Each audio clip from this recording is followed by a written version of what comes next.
ప్రస్తుతం Tollywood super star Mahesh Babu హీరోగా spider సినిమాను తెరకెక్కిస్తున్న మురుగదాస్ త్వరలో మరో టాలీవుడ్ స్టార్ హీరోతో సినిమా చేసేందుకు రెడీ అవుతున్నాడు. Mega power star Ram Charan హీరోగా మురుగదాస్ దర్శకత్వంలో సినిమా ప్లాన్ చేస్తున్నాడట. స్పైడర్ తర్వాత కోలీవుడ్ ఇళయ దళపతి విజయ్ తో మరో సినిమాను తెరకెక్కించే ప్రయత్నాలు చేస్తున్నాడు మురుగదాస్. ఈ సినిమా సెట్స్ మీదకు ఇంకా వెళ్లకుండానే ఆ తర్వాతి సినిమా గురించి ఆలోచిస్తున్నాడు. ఆ సినిమాను మరో తెలుగు హీరోతోనే చెయ్యాలని ప్లాన్ చేస్తున్నారట కోలీవుడ్ నిర్మాతలు. మెగా ఫ్యామిలీ వారసుడు రామ్ చరణ్ తో మురుగదాస్ జోడీ కట్టేలా కోలీవుడ్ నిర్మాతలు ప్రయత్నాలు ప్రారంభించారని తెలుస్తోంది. రొటీన్ ఫార్ములాకు భిన్నంగా సినిమాలు చేస్తున్న రామ్ చరణ్ మురుగదాస్ దర్శకత్వంలో కమర్షియల్ ఎంటర్టైనర్ చేసేందుకు ఓకే చెప్తాడని భావిస్తున్నారట.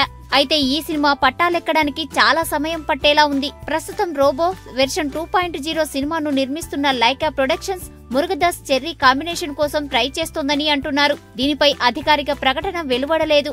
కానీ స్పైడర్ తర్వాత విజయ్ తో మురుగదాస్ మూవీ చేయబోతున్నారు కాబట్టి ఈ కాంబినేషన్ వాస్తవ రూపం దాల్చాలంటే మరికొన్ని నెలలు ఆగాల్సిందే. కాగా గతంలో చెర్రీ తండ్రి చిరంజీవితో మురుగదాస్ స్టాలిన్ అనే సినిమా తీసిన సంగతి తెలిసిందే.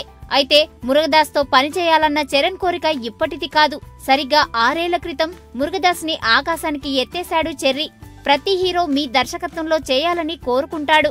నేను అలాగే కోరుకుంటున్నాను. ప్లీజ్ నాతో ఓ సినిమా చేయండి అంటూ మురుగదాస్ ని చరణ్ రిక్వెస్ట్ చేస్తున్నట్టు అడిగేశాడు.